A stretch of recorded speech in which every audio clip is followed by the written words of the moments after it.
हम यहाँ पर शुरू करने वाले हैं संख्या पद्धति का भाग 2। बहुत ही मोस्ट इंपोर्टेंट है। इससे आपसे क्वेश्चन सीधा सीधा पूछा जाएगा, जिसमें आपको सॉल्व भी नहीं करना, बस आपको पता होना चाहिए। जैसे पहला आपका प्राकृतिक संख्याएं क्या होती हैं। तो आपकी होती है प्राकृतिक संख्याएं 1, 2, 3, 4, 5 dot dot dot dot dot अनंत तक। कहाँ तक? अनंत तक।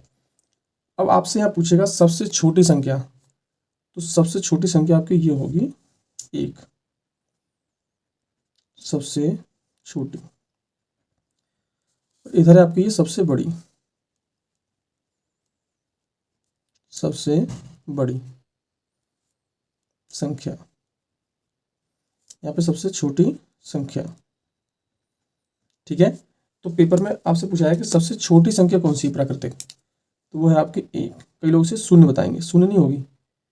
सबसे छोटी आपकी होगी प्राकृतिक संख्या 1 और सबसे बड़ी अनंत। तो यहाँ बड़ी कम पूछता है, छोटी ज़्यादा पूछता है कि सबसे छोटी प्राकृतिक संख्या क्या है आपकी 1।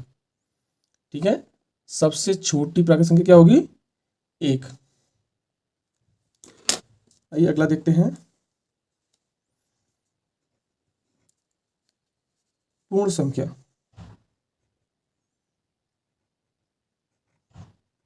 पूर्ण संख्या,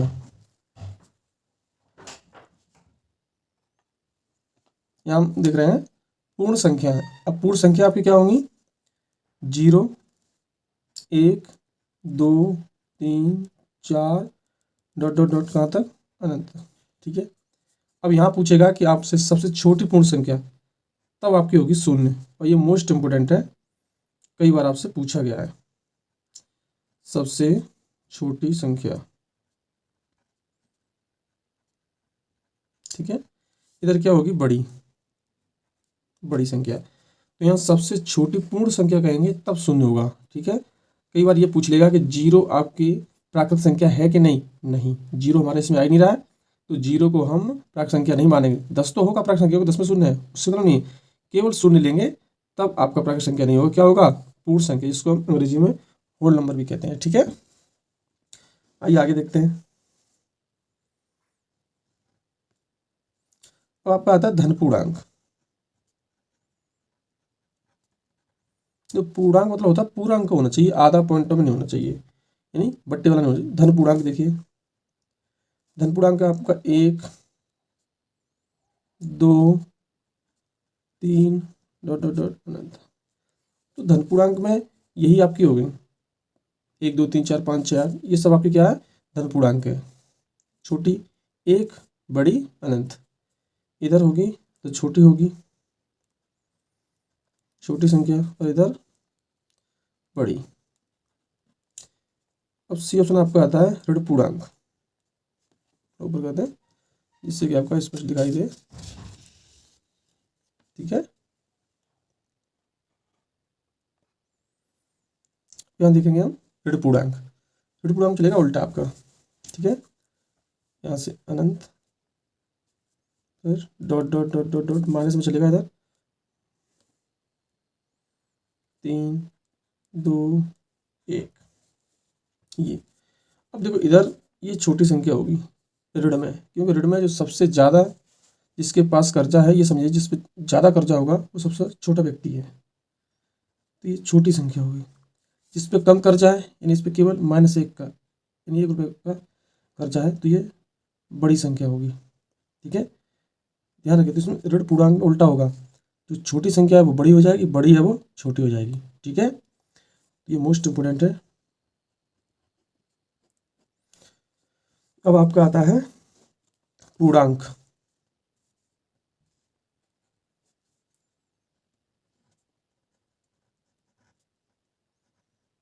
पूर्णांक, तो पूर्णांक में देखिएगा कि ये धन पूर्णांक भी आएगा, ऋण पूर्णांक भी, ये दोनों संख्याएं आएंगी, और ये शून्य भी आएगा। देखो मैं लिख देता हूँ, धन पूर्णांक। धन पूर्णांक आप कौन कौन सी हो गई? ये वाली 1, 2, 3, 4 डॉट डॉट डॉट अनंत तक। ठीक है, ये आएंगी आएंगी, और शून्य भी आएगा इसमें। शून्य आपका धन पूर्णांक नहीं है और ना ही ऋण पूर्णांक है। शून्य को देखो, शून्य मैंने कहीं भी धन पूर्णांक में लिया है? नहीं। ऋण पूर्णांक में शून्य है? नहीं। तो अब पूर्णांक की बात करें तो धन पूर्णांक वाली सब संख्याएं, जीरो भी शामिल होगा उसमें और ऋण पूर्णांक भी शामिल होगा, ऋण पूर्णांक। ठीक है, यानी पूर्णांक में आपकी धन पूर्णांक भी आएंगी, ऋण पूर्णांक भी आएंगी, ठीक है, और शून्य भी आएगा। ठीक है, ये तो मोस्ट इंपोर्टेंट। अगर आपसे कहे कि जीरो पूर्णांक है, हाँ है, लेकिन ऋण पूर्णांक है? नहीं। धन पूर्णांक है? नहीं। तो जीरो को हम ना तो धन लेंगे और ना ही ऋण में। ठीक है, अब देखिए आगे सम विषम। तो सम तो सब जानते ही हैं, जिसमें दो का भाग चला जाए, जैसे 2, 4, 6, 8 डॉट डॉट डॉट डॉट अनंत। तो याद रहे ये सबसे क्या है? छोटी। ये क्या है? सबसे छोटी, और ये बड़ी। ठीक है, तो सबसे छोटी सम संख्या क्या होगी? 2। ये सबसे पेपर में ज़्यादा पूछा जाएगा। अगला आता है आपका विषम। विषम संख्याएं। विषम संख्या में क्या होता है? जिसमें दो का भाग ना जाए, जैसे 1, 3, 5, 7, 9, 11, 13 डॉट डॉट डॉट डॉट अनंत तक। ठीक है, तो सबसे छोटी विषम क्या हो जाएगी? 1, सबसे छोटी विषम। और ये क्या हो जाएगी? आपकी बड़ी संख्या। ठीक है, सम विषम हमारी हो चुकी। अब आपकी आती है अभाज्य संख्याएं। इससे आपको दिखाई दे अभाज्य संख्याएं। अभाज्य का दूसरा नाम भी है ऋण। अभाज्य संख्या या ऋण संख्या है, बात एक ही है। मोस्ट इंपोर्टेंट है, कई बार पूछा भी जाता है कि अभाज्य संख्या क्या होती है। याद रहे अभाज्य संख्या होती है, देखो एक से तो सब संख्याएं कटती हैं, तो एक से तो सब कटेंगे उसका मतलब है नहीं, ये केवल स्वयं से कटती हैं, किसी और से नहीं कटेंगे, एक को छोड़ के। तो देखो ऐसी संख्या क्या है? 2। 2 किसी और से कटती है? नहीं। 3, ये भी किसी और से नहीं कटती। 4 तो कटती, किसी और 4 नहीं लेंगे, क्या होगा? 5, 7, 9 तो किसी और से कटती है, यानी 3 से कट जाएगी 9, तो नहीं लेंगे। फिर 11, 13, 15 देखो 3 से भी कट रहा है, 5 से भी कट रहा है, तो उसको नहीं लेंगे। फिर 17, ये किसी से नहीं कट रहा। 19 किसी से नहीं कट रहा आपका। इस तरीके डॉट डॉट डॉट अनंत। ठीक है, अब यहाँ आपसे पूछेगा कि सबसे छोटी अभाज्य संख्या या ऋण संख्या। ये पेपर में कई बार पूछा गया है। ये हमारा होगा 2। क्या होगा? 2। ये सबसे छोटी संख्या है। ठीक है, और यहाँ पे ये सबसे बड़ी, ये हमारा सबसे बड़ी। ठीक है, अब यहाँ क्वेश्चन कई आपके बनेंगे कि 1 से 100 तक कितनी अभाज्य संख्याएं होती हैं। 1 से 100 तक अगर आपसे पूछता है तो आपकी 25 संख्याएं होती हैं। कितनी होती हैं? 25। अगर 1 से 50 तक पूछे, मैं यहाँ पे लिख देता हूँ, आप देख लेना निकाल के। 1 से 50 तक आपसे पूछे, 1 से 50 तक अभाज्य संख्याएं,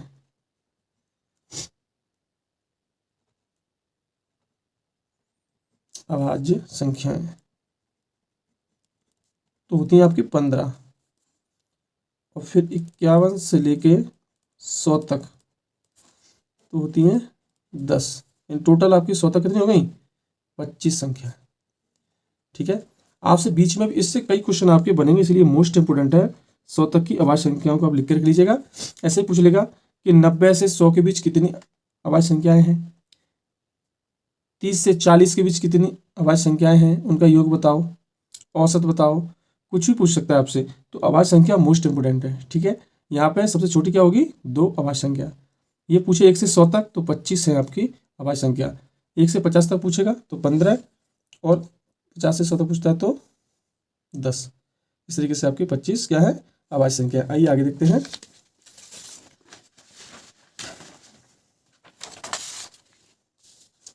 अगला है आपका भाज्य संख्या, लेते हैं भाज्य, मोस्ट इंपोर्टेंट है। भाज्य संख्याएं,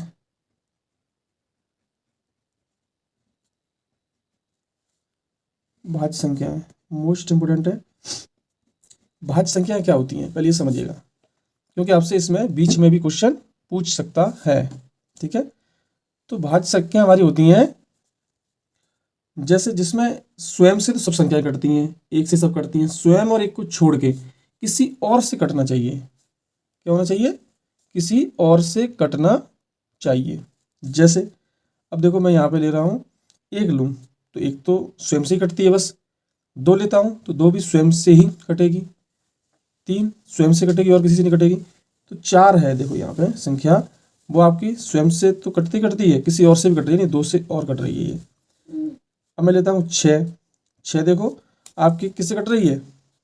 स्वयं से भी कट रही है और तीन से भी कट रही है, दो से भी कट रही है, यानी किसी और से भी कटना चाहिए, तो वो आपकी भाज्य संख्या होनी चाहिए। ठीक है, तो चार, छः, आठ, ठीक है, आठ। अब नौ भी होगी यहाँ पे, क्यों? नौ तीन से भी कट रहा है और नौ से भी कट रहा है। दस, दस देखो दो से कट रहा है, पाँच से कट रहा है, स्वयं से सब संख्या कटती कटती हैं। ग्यारह नहीं होगी, यानी इसमें आपकी अभाज्य संख्या नहीं आएगी, सम आ सकती है, विषम आ सकती है, लेकिन अभाज्य नहीं आएंगी। बारह देखो किसी और से भी कट रहा है, दो से, चार से, तीन से, तो किसी और से भी कटना चाहिए बस, तो वो आपकी भाज्य संख्याएं होंगी। डॉट डॉट डॉट डॉट अनंत। अब यहाँ क्वेश्चन आपसे ये बनेगा कि सबसे छोटी भाज्य संख्या, तो छोटी आपकी भाज्य संख्या होगी चार, सबसे बड़ी अनंत, ये वाली बड़ी होगी। अब यहाँ आपसे बहुत सारे क्वेश्चन पूछ सकता है। क्या? एक तो ये पूछ लेगा कि सबसे छोटी भाज्य संख्या बताइए, तो चार। आपसे ये पूछ सकता है कि प्रथम चार भाज्य संख्याओं का योग बताओ। अब प्रथम चार आपको पता होगा कि भाज्य संख्या कौन सी होती है, तभी तो आप जोड़ पाओगे, और आप ऐसे याद तो नहीं रख सकते। तो भाज्य संख्या क्या होती हैं? जो स्वयं को छोड़कर किसी और से भी कटना चाहिए। एक से तो कटती कटती हैं, एक से नहीं लेना है, जो किसी और से कटें। देखो चार दो से कट रहा है, छः तीन से कट रहा है, दो से कट रहा है, आठ दो से, चार से, आठ से, नौ देखो तीन से कट रहा है, तो किसी और से कटना चाहिए। अब यहाँ पे औसत से भी बनेगा सवाल कि प्रथम पांच भाज्य संख्या में औसत क्या होगा, तो प्रथम पांच कौन सी हो गई? एक, दो, तीन, चार, पाँच। आगे और भी आपसे पूछ सकता है कि 20 से लेकर 30 के बीच भाज्य संख्याएं बताओ। तो इस तरीके से यहाँ पे कई क्वेश्चन बनेंगे, बस आपको समझना है कि भाज्य संख्याएं कौन सी होती हैं और कैसे लिखते हैं। तो मैंने आपको यहाँ पे बता दिया है कि भाज्य संख्या का मतलब होता है कि ऐसी संख्याएं जो किसी और से भी कटनी चाहिए। जैसे चार देखो दो से कट रही है, छः देखो तीन से भी कट रही है, दो से भी कट रही है, इस तरीके से आपको पता होगा तो आप आसानी से कर पाएंगे। ठीक है, ये हमारी हो गई भाज्य संख्या। सबसे छोटी भाज्य संख्या क्या होगी हमारी? चार। ठीक है, अब बात आती है आपकी सह अभाज्य संख्या। सह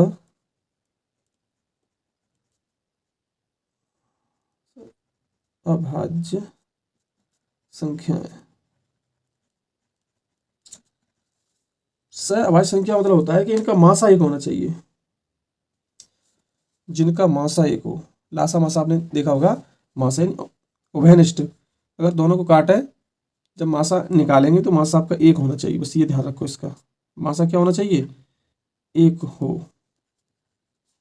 जैसे मैंने ले लिया दो और पाँच। अब दो और पाँच ऐसी कोई भी टेबल नहीं है, पारा नहीं है जिससे कि आप एक ही संख्या से काट सको। अगर आप इनका मासा लेंगे तो एक आएगा। और देखो मैंने यहाँ पर ले लिया पाँच और सात, इनका भी मासा क्या होगा? एक होगा। और देखो आठ और ग्यारह, देखो इसमें सम दोनों आ गई। इससे मतलब नहीं है, जो भी दो संख्याएं लें, कोई सी दो संख्याएं, उनका मासा क्या होना चाहिए? एक। तो इन दोनों का मासा निकालेंगे तो क्या होगा? एक। ऐसी संख्या को हम क्या कहेंगे? सह अभाज्य संख्याएं। ठीक है, अब आपकी आती है परमेय संख्या। मोस्ट इंपोर्टेंट है परमेय संख्या। अब देखिए परमेय संख्या क्या है? परमेय संख्या कहते हैं जिसे भिन्न के रूप में लिख सकें। क्या कर सकें? भिन्न के रूप में, यानी पी बट्टे क्यू। बट्टे में तो होती है, ये हो गया अंश, ये हो गया हर, तो अंश बट्टे हर में लिख सकें, वो आपकी परमेय संख्याएं होंगी। ठीक है, अब देखते हैं कि परमेय संख्याएं कौन कौन सी होती हैं। ठीक है, तो यहाँ पे आप देखेंगे ध्यान से, जैसे एक, दो, तीन, ये सब आपकी परमेय संख्याएं हैं। डॉट डॉट डॉट डॉट अनंत सब, क्योंकि एक भी आपकी परमेय संख्या कैसे तुम कहोगे कि सर ये तो बट्टे में है नहीं, हम एक के बट्टे कर सकते हैं, दो के बट्टे एक कर दो लो, तब भी तो उतना ही रहेगा। इसके भी नीचे बट्टे एक कर दो, तब भी आपका क्या रहेगा? वही रहेगा, यानी भिन्न के रूप में हम इसे बना सकते हैं। तो जो भिन्न के रूप में बन सकता है वो आपकी क्या होंगी, परमेय संख्याएं, यानी भिन्न के रूप में बस लिखी जा सके। और देखो जैसे मैंने यहाँ ले लिया 22/7, ये क्वेश्चन कई बार परीक्षा में पूछा जाता है कि 22/7 क्या है, तो ये आपकी परमेय संख्या है, ये आपका पाई का मान होता है 22/7। ठीक है, तो आपकी ये क्या है, परमेय संख्या है। ठीक है, ये नीचे शून्य नहीं होना चाहिए, ऊपर भले ही शून्य हो। अगर हम बात करें जीरो, तो जीरो भी आपकी परमेय संख्या है। क्यों, हम जीरो के नीचे बट्टी के रख सकते हैं। बात समझ आ गई। कोई भी संख्या हो, जितनी अभी आपने पढ़ी, भाज्य, अभाज्य, सहभाज्य, पूर्णांक, धन पूर्णांक, ऋण पूर्णांक, ऋण पूर्णांक को छोड़ के बाकी जितनी भी सब संख्या है वो आपकी क्या होंगी, परमेय संख्या। ठीक है, और परमेय में माइनस भी आ जाएगी। क्यों, क्योंकि माइनस अगर हम कहेंगे ऋणात्मक परमेय संख्या हो जाएंगी। कैसी हो जाएंगी, ऋणात्मक। धनात्मक धन वाली हो जाएंगी सब। अभी मैं कहूँ कि -5 आपकी परमेय संख्या है, हाँ है, कैसी, ऋणात्मक परमेय संख्या है, और ये सब कैसी है, धनात्मक। यानी बस आपका जो होता है हर Q = नॉट, यानी ये है कि ये जो होता है हर, ये शून्य नहीं होना चाहिए बस। बाकी जितनी भी सब संख्याएं हैं, शून्य वगैरह, ये सब आपकी क्या होंगी, परमेय संख्या। जितना आपने पढ़ा वो आपकी सब क्या है, परमेय संख्या। बस याद रहे, अगर माइनस में है तो क्या होंगी, ऋणात्मक परमेय संख्या, और धन की है तो धनात्मक परमेय संख्या। ठीक है, केवल इसमें आपको एक चीज बस ध्यान रखो कि आपका अंडररूट वाली आपको छोड़ देनी है बस। देखो जैसे मैं आपको बताऊं आगे, जिससे आपका स्पष्ट हो जाएगा। एक आती है अपरमेय संख्या, अपरमेय संख्या। अपरमेय संख्या देखो, अपरमेय संख्या में जिसे हम P/Q के रूप में न लिख सकें, जैसे पाई है, ये कुछ लोग पाई ऐसे बनाते हैं या फिर ऐसे बनाते हैं। ठीक है, बात एक ही है। अब देखो पाई, ये मोस्ट इंपोर्टेंट है, कई बार परीक्षा पूछा चुका है कि पाई कैसी संख्या है, अपरमेय संख्या। कैसी, अपरमेय। और देखो पाई का मान होता है 22/7, ये रहा पाई का मान क्या होता है 22/7। अगर मान रखते हैं 22/7 तो वो क्या हो जाएगी, परमेय संख्या, क्योंकि वो भिन्न के रूप में लिखा है। और वैसे देखें पाई तो क्या है, अपरमेय संख्या। तो ये मोस्ट, इसीलिए क्वेश्चन में सबसे ज्यादा आता है कि पाई क्या है, अपरमेय, और पाई का मान 22/7 जो होता है वो परमेय संख्या। ठीक है, और एक तो ये हो गया पाई। अगला है आपका अंडररूट में कोई संख्या हो, जैसे √2, √5, माइनस के √2। ठीक है, ये सब आपके माइनस के √5, ये सब आपकी क्या है, अपरमेय संख्या। तो याद रखिएगा, अंडररूट वाली जो भी संख्याएं हैं और पाई, अंडररूट में कोई भी संख्या हो, कोई भी, ये सब आपकी क्या होंगी, अपरमेय संख्या।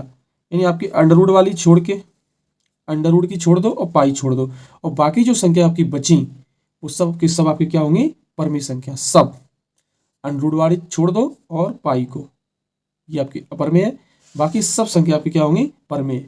धन की है तो धनात्मक परमेय, और ऋण की है तो ऋणात्मक परमेय। ठीक है, अब आता है आपका अंतिम, वास्तविक संख्याएं।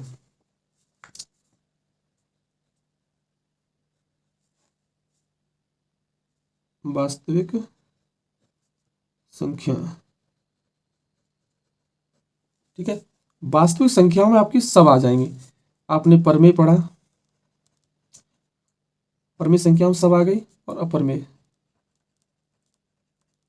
इसमें सब आ जाएंगे, परमेय और अपरमेय सब वास्तविक संख्या।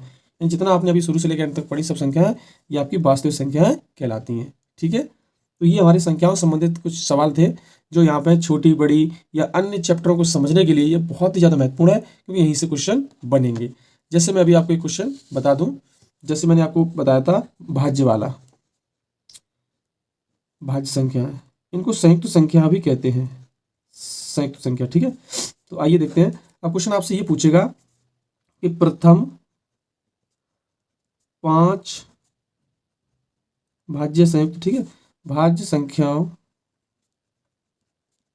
का औसत, औसत क्या होगा, क्या होगा।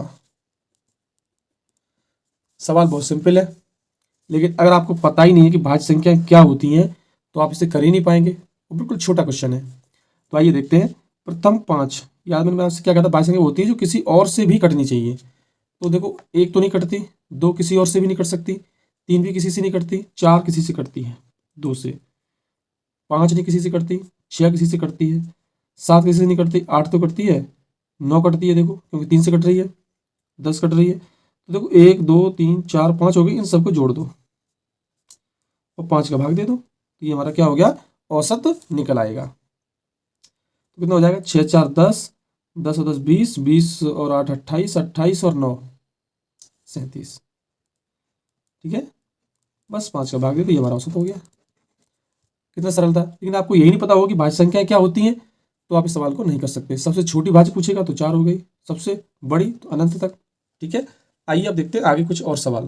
देखते हैं, कुछ व्यक्ति भेड़ चरा रहे हैं, यदि जमीन पर कुल 230 पैर तथा उनकी सिरों की कुल संख्या 60 हो तो। अब आपसे पूछ सकता है वो, भेड़ की संख्या कितनी है, भेड़ की संख्या या व्यक्ति की संख्या,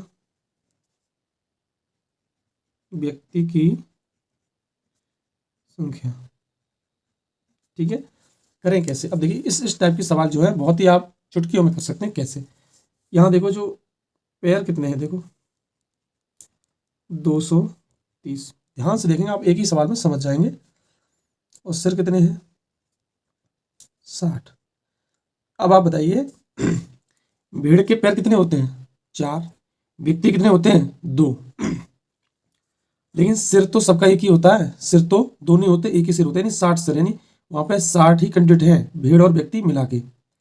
अब पैर देखेगा कि 230 है टोटल, तो बताइए भेड़ के पैर 2 ज़्यादा होते हैं व्यक्ति से, 2 ही ज़्यादा होते हैं, तो हम इसमें 2 का भाग दे देंगे, तो हमारा 2 का भाग देने पर कितना आ जाएगा, 115। ठीक, कितना आ गया, 115। अब ध्यान से देखेंगे, 115 में और 60 में कितना अंतर है, देखो ध्यान से, 160 में और 15 में कितना अंतर है, 55 का। कितना अंतर है, 55 का। तो ये भेड़ की संख्या हमारी होगी 55। ठीक, अब टोटल तो 60 है ना, तो कितना बचा, 5। ये 5 क्या हो गया, व्यक्ति की संख्या। बस, कितना सरल था, कुछ करना ही नहीं। 2 का भाग क्यों दिया, क्योंकि भेड़ या जानवर जो है उसका व्यक्ति से 2 पैर ज़्यादा है, तो जितने ज़्यादा है उतने हमने निकाल दिए। कितना बचा, 115 पैर। अब देखेंगे इसमें कितना अंतर है, 55। जो अंतर है वो हमारी भेड़ हो गई। अब भेड़ जब 55 है, टोटल तो 60 है ना वहाँ पे, तो 5 क्या होंगे, व्यक्ति। आइए देखते हैं एक सवाल और, जिससे कि आपका स्पष्ट हो जाए। एक पेड़ पर कुछ तोते बैठे हैं। ठीक है, एक पेड़ पर कुछ तोते बैठे हैं, पेड़ के नीचे बकरी चर रही है, चर रही है। ठीक है, चल रही हैं। अब यहाँ पे जो है आपकी सिर की संख्या, सिर, कुल सिर, कुल सिर है आपके 35 तथा पैर हैं 90। तो वही आपसे पूछेगा कि तोता कितने हैं और बकरी कितनी है। बकरी, तो देखो बकरी के पैर 4 होते हैं, तो वही यहाँ पे लिख लो 90 पैर, और सिर कितने हैं, 35। देखते जाना, बस बहुत ही सरल है, ज़्यादा कुछ है ही नहीं इसमें। तो बकरी के 4 पैर होते हैं और तोते के 2, तो 2 बकरी के ज़्यादा होते हैं, ज़्यादा होते हैं तो हम निकाल देंगे, तो उसे काटे कितना आएगा, 45। कोई दिक्कत। अब देखो इसमें आप देखिएगा कितना अंतर है, बताओ। ये हमारा अंतर है कितना, 10 का। कितना अंतर है, 10 का। तो जो अंतर है, जो हमने पैर एक्स्ट्रा काटे थे, किसे काटे थे, भेड़, इसके, बकरी के, तो हमारे 10 बकरी हो गई। कितनी बकरी हो गई, यहाँ देखो, यहाँ भी मैंने लिया था ऊपर, तो यहाँ क्या लिया था, जिसके 4 पैर थे वो संख्या। यहाँ पे देखो बकरी के भी 4 पैर होते हैं, तो इसका उत्तर जो आए अंतर आएगा वो 4 पैर वाले का होगा, 10 हो गया। अब बताइए टोटल सिर आपके पास 35 है, 10 सिर तो लेगी बकरी, तो बाकी सिर जो बचे वो किसके होंगे, सिर तोते के। तोते सिर हमारे बताओ कितने हो जाएंगे, 25, क्योंकि 25 10 35, 35 से ज़्यादा तो नहीं हो सकते, तो 25 तोते हो गए वहाँ पे, और बकरी कितनी हो गई, 10।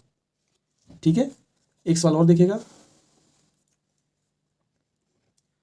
एक तालाब है आपका, के किनारे बगुले, सवाल कैसे पूछे, बस सिर और पैर आना चाहिए, बाकी आपका आराम से हो जाएगा। बगुले अपना चारा चुग रहे हैं, चुग रहे हैं। तो कुछ कुत्ते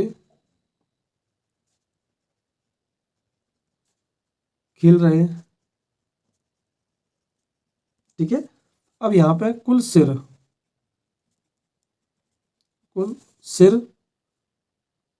24 तथा कुल पैर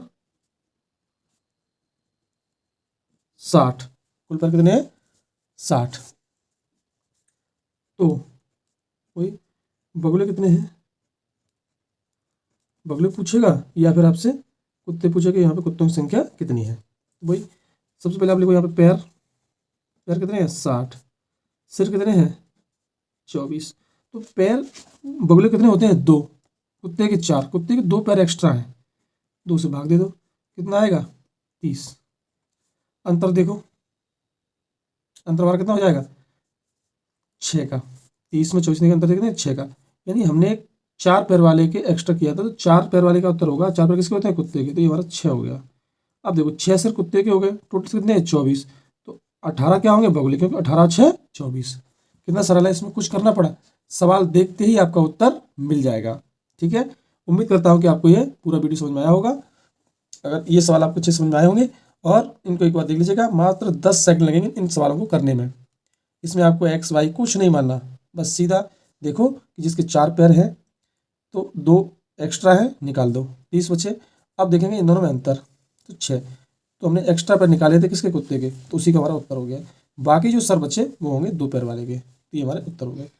चाहे तो 2 पैर वाले का पूछे, चाहे आपसे 4 पैर वाले का पूछे, आप उत्तर आसानी से दे सकते हैं। धन्यवाद।